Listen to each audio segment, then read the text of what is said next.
Hello friends, good evening.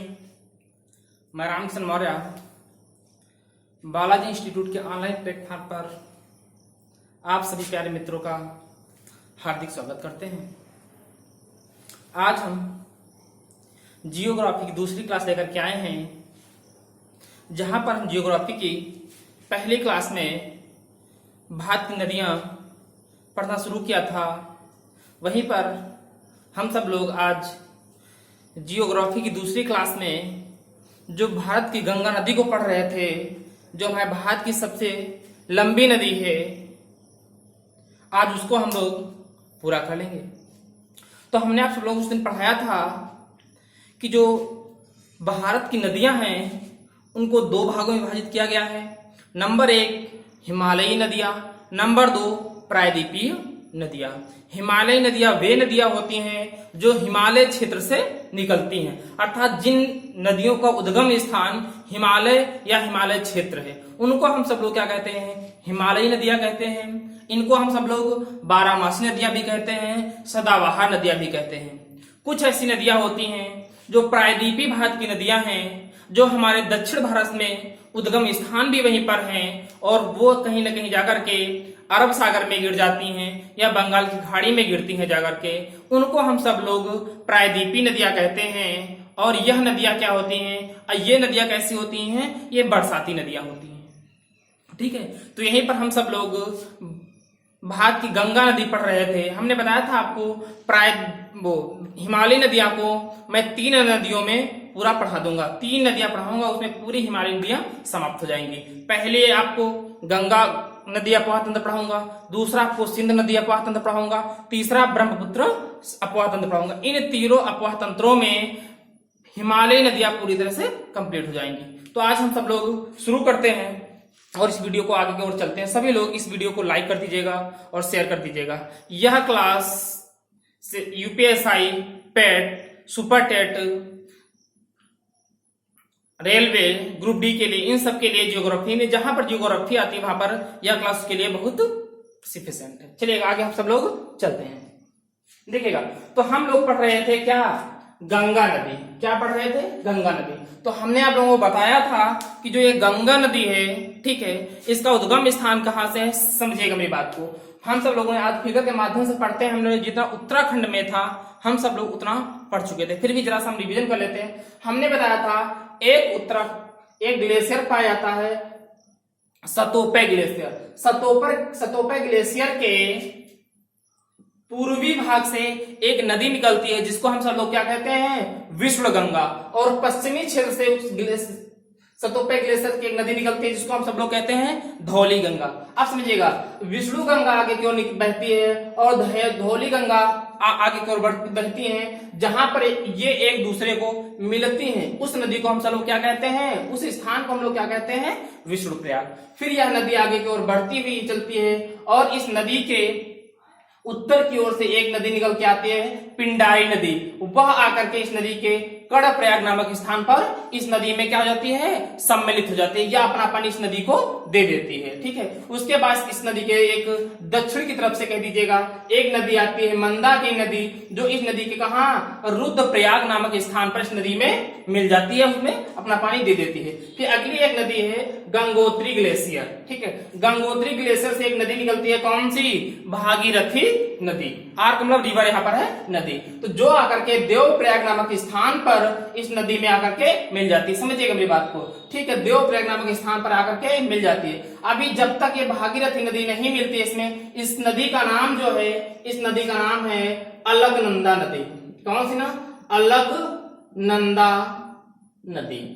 ठीक है, इस नदी का क्या नाम है? अलकनंदा नदी। अभी ये देवप्रयाग तक ये सब कहाँ रही है? उत्तराखंड में। जैसे या यूपी में भागीरथी नदी अलकनंदा नदी में मिलती है, तब इस नदी का नाम पड़ जाता है क्या?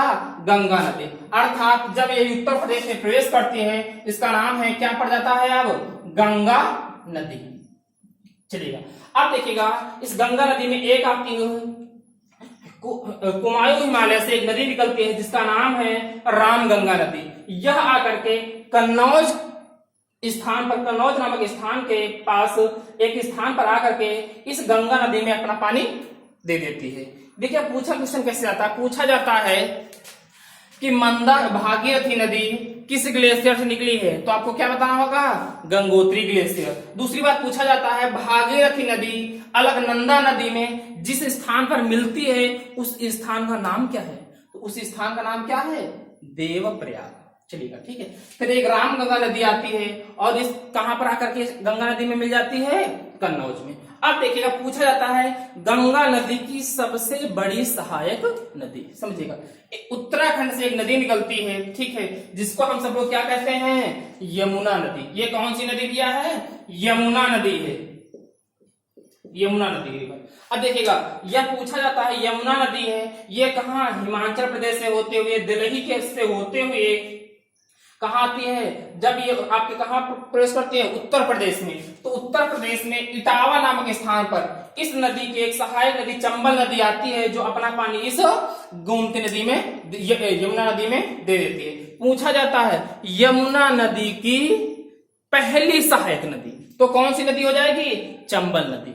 पूछा जाएगा, 4 ऑप्शन आपको दिए होंगे, उसमें से 3 ऑप्शन होंगे। पूछा जाएगा यमुना नदी की सहायक नदियां कौन कौन सी हैं, कौन कौन सी होगी, एक चंबल नदी, एक बेतवा नदी और एक केन नदी, ठीक है। तो जो पूछा जाएगा चंबल नदी यमुना नदी में किस स्थान पर अपना पानी दे देती है, तो कहां पर, इटावा के पास। दूसरा पूछा जो बेतवा नदी है, ये बेतवा है, ठीक है, बेतवा रिवर है, बेतवा नदी है, जो अपना पानी यमुना नदी में कहां पर मिलाती है, तो हमीरपुर नामक स्थान पर। और केन नदी जो है वो बांदा इस नामक स्थान पर अपना पानी यमुना नदी में मिला देती है। पूछा जाता है गंगा नदी की सबसे बड़ी सहायक नदी, तो कौन सी भैया होगी, याद कर लीजिएगा, कौन सी, यमुना नदी, ठीक है।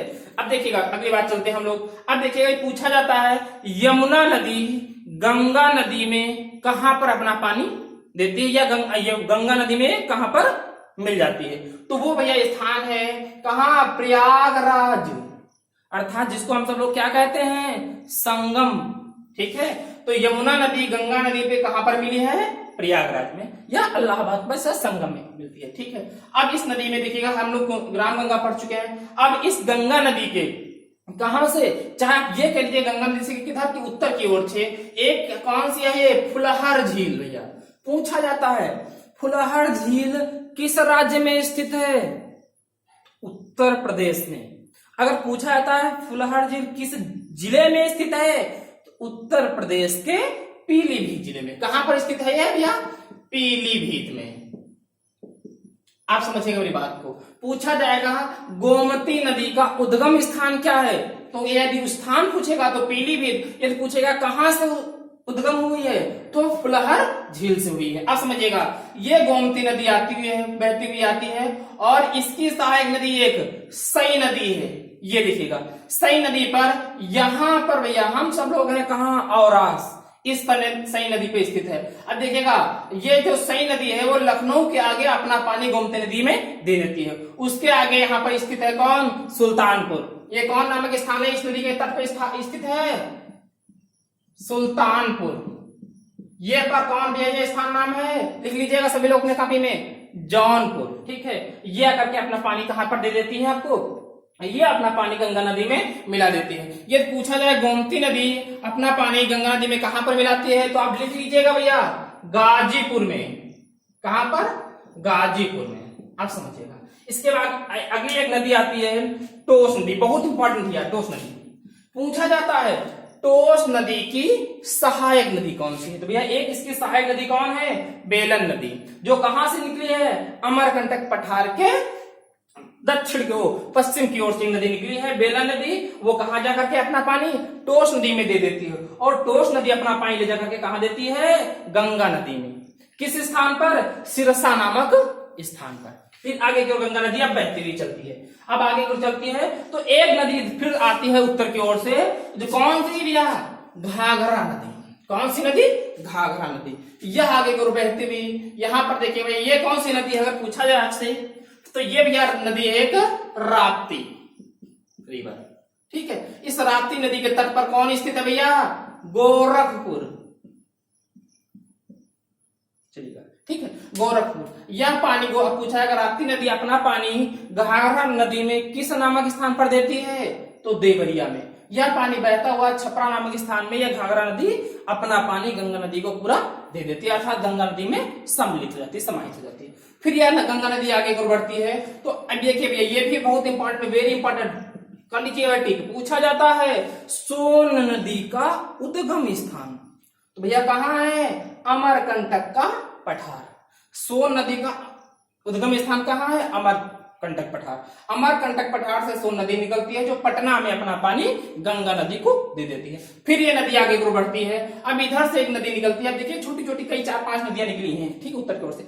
एक गंडक नदी आती है जो सोनपुर में गंगा नदी में समाहित हो जाती है। एक अगली नदी आती है बूढ़ी गंडक, जो कहा मंगेर के पास अपना पानी गंगा नदी में समाहित कर देती है। अगली कौन है? कोसी रिवर, कोसी नदी, ठीक है, जो कहा भागलपुर में अपना पानी गंगा नदी में समाहित कर देती है, ठीक है। ये नदी आगे की ओर बहती हुई जाती है। तो एक क्या है? दार्जिलिंग की पहाड़ियों से एक नदी निकलती है, कौन सी? महानंदा नदी। पूछा जाता है, देखिएगा मैं अभी आपको इसमें टिक करवा दूंगा कौन कौन सी नदी, आपको बहुत अच्छे से याद करना, बहुत इंपॉर्टेंट है, समझिएगा।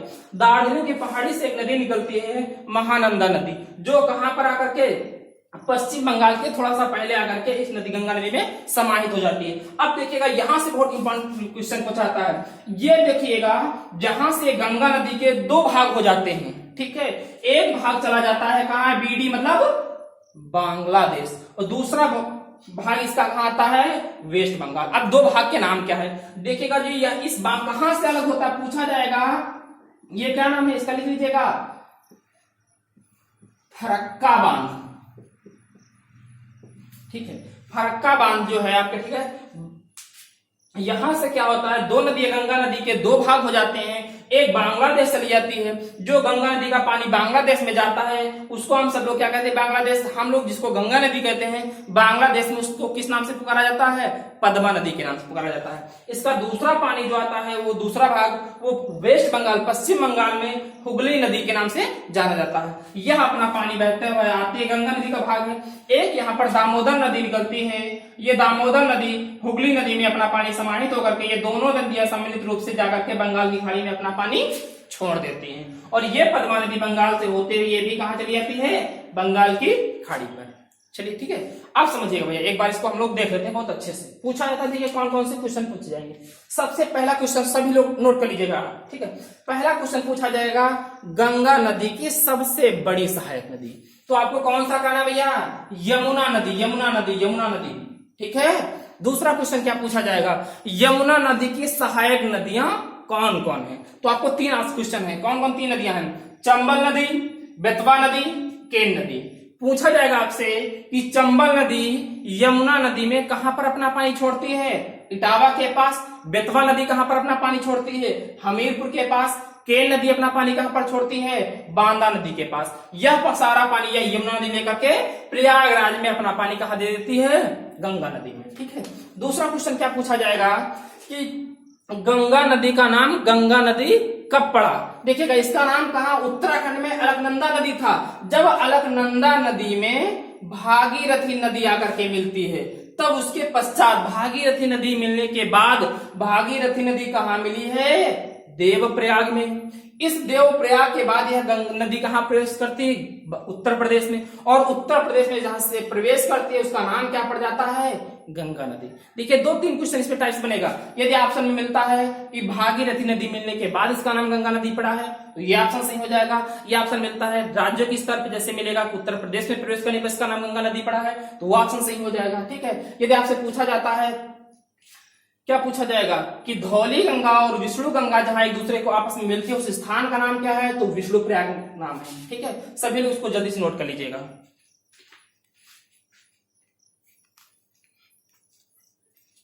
ठीक है, नोट कर लीजिएगा। इसके बाद हम सब लोग इसके 4-5 क्वेश्चन है वो भी नोट कर लेंगे। देखिए नोट पॉइंट में भी आपको क्वेश्चन लिखा देते हैं। देखिएगा और भी क्या होता है इसके क्वेश्चन बनते हैं। अगला क्वेश्चन क्या बनेगा? सोन नदी का उद्गम स्थान, ये भी भैया बहुत इंपॉर्टेंट, टिक कर लीजिएगा भैया। और पूछा जाएगा टोस नदी की सहायक नदी बेलन नदी, ये भी बहुत इंपॉर्टेंट क्वेश्चन है। और क्या पूछा जाता है? और पूछा जाता है दामोदर नदी जो है अपना पानी किस नदी को देती है? तो हुगली नदी को। अगला क्वेश्चन बहुत इंपॉर्टेंट है, पूछाता है गंगा नदी को बांग्लादेश में क्या कहा जाता है? तो भैया लिख लीजिएगा पद्मा नदी। क्या कहा जाता है? पद्मा या पद्मा रिवर कहा जाता है, ठीक है, सभी लोग नोट्स बनाते चलिएगा साथ में। मैं तीसरी क्लास जल्द लेकर के आऊंगा आप सब लोगों के सामने, ठीक है। अब हम लोग आगे चलते हैं। अब देखिएगा इसी में क्वेश्चन थोड़ा सा और बनाता है, क्या पूछा जाता है ये देखिएगा। यहाँ पर क्या उनके क्षेत्र जो पूछे जाते हैं कि मैदान क्या होते हैं, समझिएगा। अब अभी मैं अगला एक छोटा सा वीडियो और बनाऊंगा, इस पर आएगा। वो क्या पूछा जाता है, जो ये गंगा नदी है और गोमती नदी है, इसके बीच के क्षेत्र को क्या कहा जाता है। गंगा नदी और घाघरा नदी के बीच के मैदान को या क्षेत्र को क्या कहा जाता है, और घाघरा नदी गंडक नदी के बीच के क्षेत्र को क्या कहा जाता है, गंडक और बूढ़ी गंडक के बीच के क्षेत्र को क्या कहा जाता है, बूढ़ी गंडक और कोसी नदी के बीच के क्षेत्र को क्या कहा जाता है, और कोसी और महानंदी नदी के बीच के क्षेत्र को क्या कहा जाता है, और फरक्का। ठीक है, यहाँ पर ये पूछा जाता है। मैं आपको यहाँ पर भी आपको लिखाऊंगा कौन कौन से नोट्स। मैं देखिएगा थोड़ा सा आप सब लोग नोट कर लीजिएगा। मैं मान लेता हूँ रामगंगा नदी और गोमती नदी के बीच के क्षेत्र को क्या कहते हैं। अब जरा सा मैं नाम मिटा देता हूँ, सब लोग समझ सकते हैं ना आप लोग, सभी लोग समझ लीजिएगा मैं कैसे करूंगा। जो इसको मान लेते हैं रामगंगा नदी और गोमती नदी के बीच के क्षेत्र को क्या मान लेते हैं, ए। गोमती नदी और घाघरा नदी के बीच के क्षेत्र को हम लोग किससे डिनोट कर देते हैं, बी से। ये क्या मान लेते हैं, सी। ये क्या है, डी। इसको मान लेते हैं ई और एफ। अब देखिए समझिएगा, अगर आपसे मैं कहूंगा कि डी क्या है, तो गंडक और बूढ़ी गंडक नदी के बीच का क्षेत्र है, समझिएगा। अब समझिएगा मेरी बात को, ठीक है। अब देखिएगा जो रामगंगा नदी है और कौन सी नदी है, गोमती नदी, इनके बीच के क्षेत्र को क्या कहा जाता है, रोहिलखंड का मैदान। समझिएगा मेरी बात, इसको रफ कर देते हैं।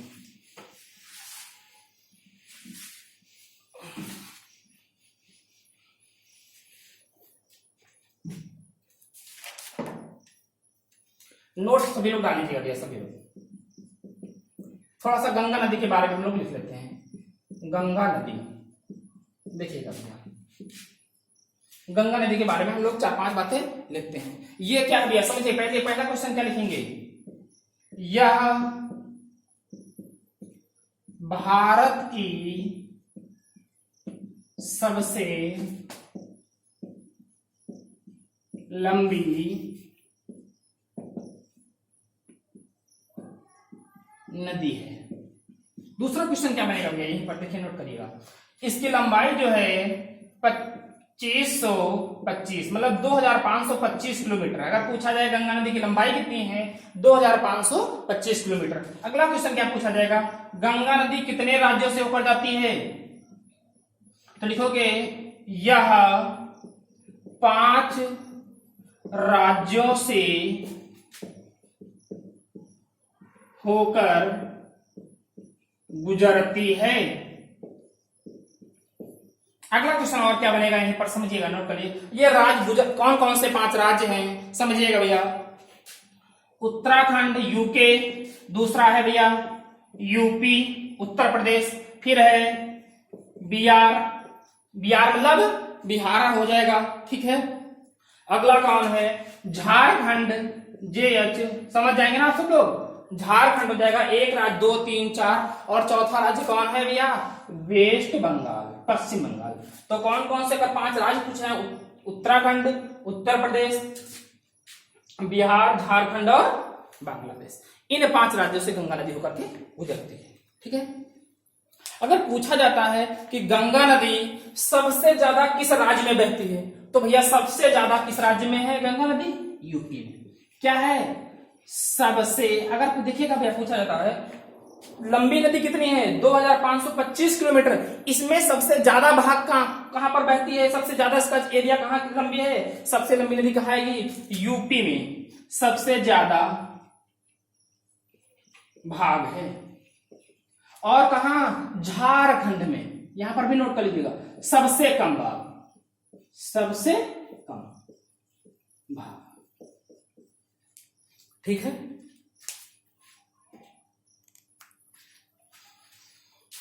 चलेगा, आज हम थोड़ा सा इसको ऐसे ओरल बता देते हैं और कल इसको लेकर के आएंगे और गंगा नदी यहीं पर समाप्त होती है।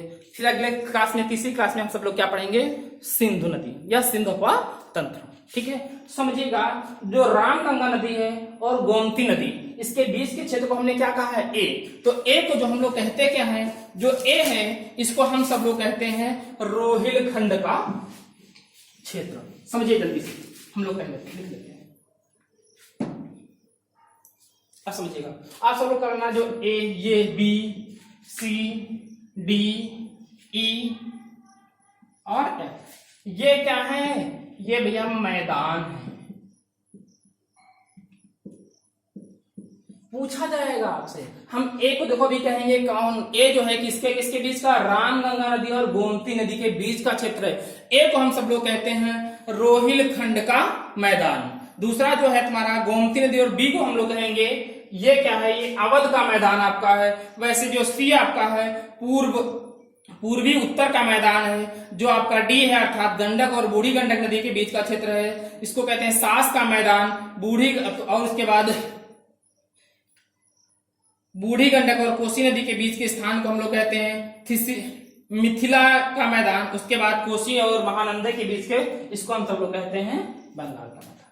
ठीक है, इतने आते हैं, इन सब लोग हम लोग अगली क्लास में पढ़ते हैं, और इस क्लास को यहीं पर आज हम लोग समाप्त करते हैं। लगभग गंगा नदी का पूरा समाप्त हो गया। इसमें 10 मिनट की एक वीडियो और आएगी, वो हम इन मैदानों के बारे में जरा सा बताएंगे। ठीक है, नहीं तो लंबी क्लास हो जाएगी। इसके बाद हम लोग चलते हैं। तो आप सभी लोगों से मेरा एक अनुरोध है कि इस वीडियो को सभी लोग ज्यादा से ज्यादा लोगों के पास शेयर कर दीजिएगा, और इस वीडियो को लाइक कर दीजिएगा। कमेंट करके जरूर बताइएगा क्लास कैसी लगी है सभी लोग। ठीक है, okay, bye, good night, take care.